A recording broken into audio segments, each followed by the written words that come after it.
जैसे अब आप कह रहे हैं कि मेडिटेशन के द्वारा हम लोग सब चीज़ों पे उन्हें कंट्रोल कर सकते हैं या उनको जागरूक कर सकते हैं, क्योंकि आज की दुनिया में अगर जे आप मेडिटेशन बोलते हैं तो मोस्टली क्या समझा जाता है, आंखें बंद करो, जो मैं आपको बोल रहा हूँ आप वो सुनते रहो। बहुत ढेर सारे मेडिटेशन के चैनल्स रहते हैं जिनमें वो मेडिटेशन में आपको गाइड करते हैं, and you do the guided meditation and you are doing as per the person asking you to do the things.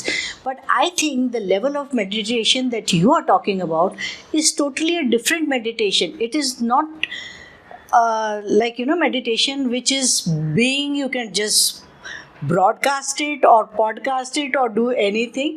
You have to go inside to get all these things open and do it.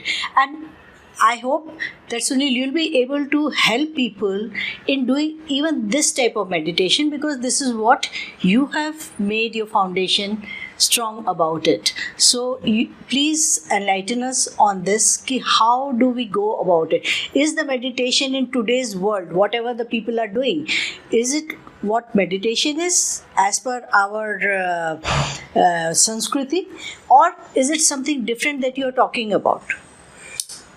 See, meditation means what? Let's define the meditation. Meditation means focus. Achha. Nothing else.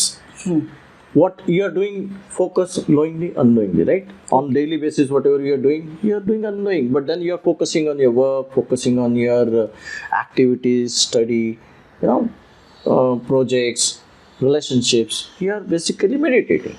Communicating with wife, communicating with boss. All those things we are doing a kind of meditation only. This is hidden dangers of meditations. Remember this. So why I'm saying it's a meditation is basically hidden dangers, because you are doing unknowingly. This guy has got a problem, so you meditate on that. You meditate on boss has created some problem with you. You meditate with relationship issues. You are actually meditating on those. Remember that you are focusing, enhancing. Oh. So that's why I'm saying the meditation is a very broad term. And when I'm saying 4 stages, when I said 4 stages, the first stage is purely material life. Oh. Means you are connected with the material life, and basically you are doing a meditation, something different. So you require meditation to get a success in your material life. That is what you are basically here to transform. The second stage is basically what? Little bit. And his meditations are different than this, because he has basically, you can say, little bit disconnected with this, have become a matured kind of personality. So his meditations are different. His challenges are different. This person's challenges are different. And the third one is a complete spiritual. Means basically he has taken the spiritual path. In our the Hindu Dharma also 4 stages are there. The first stage is you grow up, right? The second one is education. Third one is a married life. And the fourth one is basically Vanaprasthashram. Yes. So in our all ancient texts, why we are talking about the Vanaprasthashram is because there it is basically you are expected to come out of your material life, go out of the relationships, and disconnect with the relationships, go to some place and do a kind of a specific journey in your spiritual awakening. So that is what is the Vanaprasthashram. So ashrams means they are basically the institutions or the specific institutions. They give you kind of the shelter, and there you practice your spirituality. So this is what is the third and fourth stage actually. So third and fourth stage meditations are totally different. Those meditations are specifically on the chakra basis, specifically on the meridian basis, kundalini basis, and breathing basis. Okay. So the first human being, second human being, meditations different. Third one is this one different. Fourth one is again different. So you have to understand where exactly you are. If you are really saying, I am basically today I'll do the Sambhavi Mudra, which is the third kind of stage where you have to be a spiritual purified. Let's say you are in first stage and you are trying to do a kind of third stage kind of meditations. what happen is you require a purification, because the second step you are basically skipping it. You are at a first stage, completely engaged with the material life, doing a kind of you are basically engaged in your work, day-to-day life, relationships, and basically you need something for this transformation. Yeah. So if you are doing a third step transformations, you are skipping the second stage which has to come, and their purification has not happened. वो level के ऊपर आपने purification नहीं किया है, तो आप ऐसे ही करेंगे, ओपन करने के लिए जाएंगे एक स्टेप स्किप करके, तो आपको बहुत ही तकलीफ होगी, क्योंकि वो प्यूरिफिकेशन में आप प्रॉब्लम हो जाएगा. वो प्रॉब्लम में लेट्स से यहाँ पे अगर आपके एनर्जी सेंटर्स में इमोशनल बेसिस के ऊपर हो गए, तो आपका लेट्स से एनर्जी फ्लो चालू हो जाएगा, ज़्यादा हो जाएगा. तो उसमें क्या हो जाएगा कि आपका स्पेसिफिक चक्रा जो ट्रैवल होता है एनर्जी, वो चक्रा अगर प्यूरिफाई नहीं है, let's say material life root chakra I am talking about, तुम्हारा सेक्स चक्रा, उसमें में मनी है, फेम एंड प्रोडक्शन, देन तुम्हारा एनर्जी हैंडल करने का यानी तुम्हारा हेल्थ, देन तुम्हारा इमोशनल हैंडल करने का, तुम्हारा इंटेलिजेंस का हैंडल करने का जी. ये सभी चीज में आप नहीं है और एनर्जी उसमें से गई तो प्रॉब्लम आ जाएगा ना. तो उसमें से फॉर एग्जांपल वो एनर्जी जो भी आपका इम्प्योरिटी को भी है उसको वो एनहांस करेगी.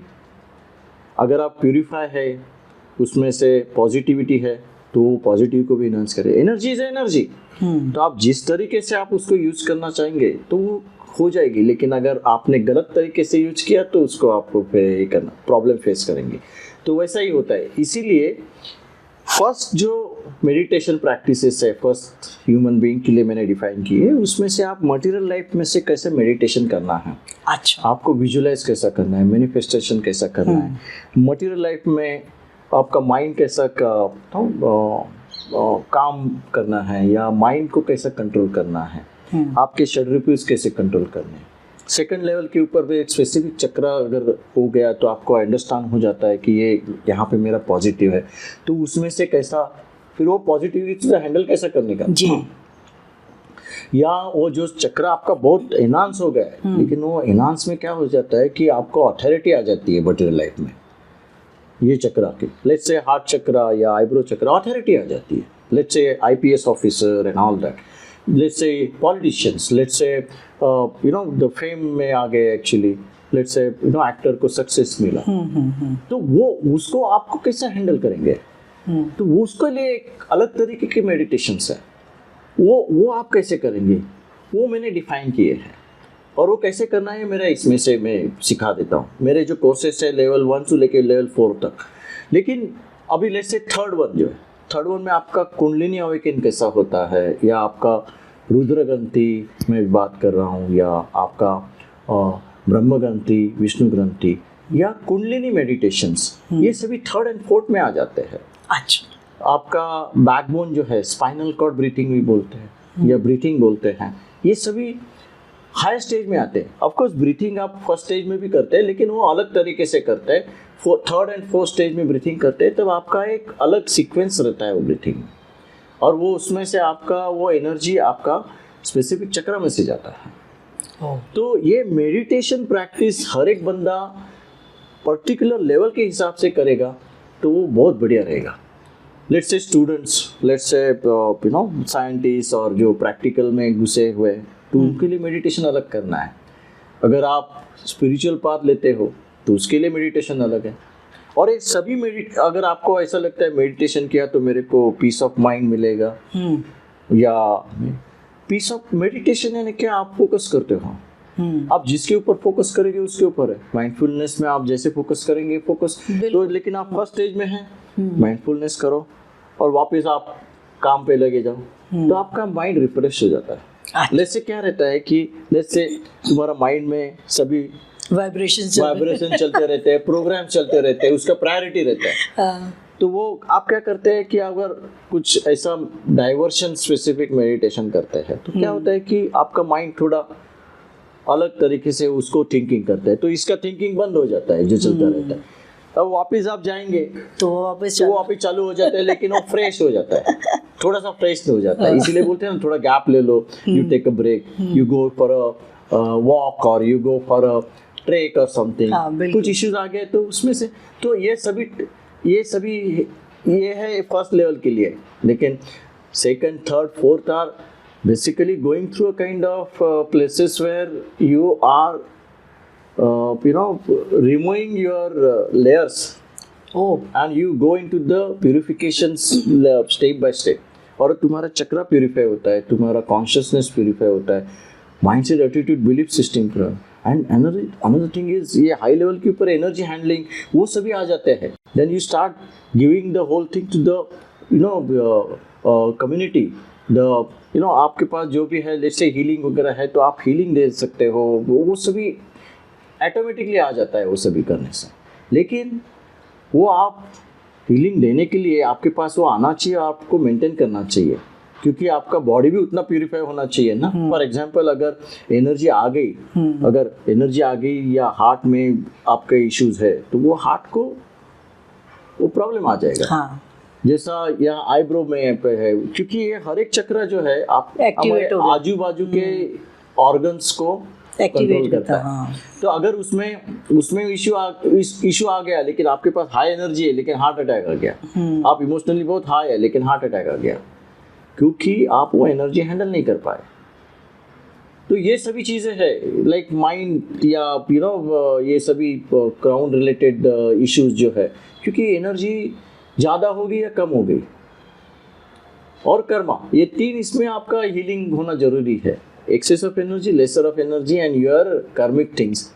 तो ये सभी इसमें आप मेडिटेशन से ही सीख सकते हैं कि एक इसमें से बाहर कैसे निकालने का। इसीलिए मेडिटेशन का रियल मीनिंग और कौन सा मेडिटेशन एग्जैक्टली आपको करना चाहिए,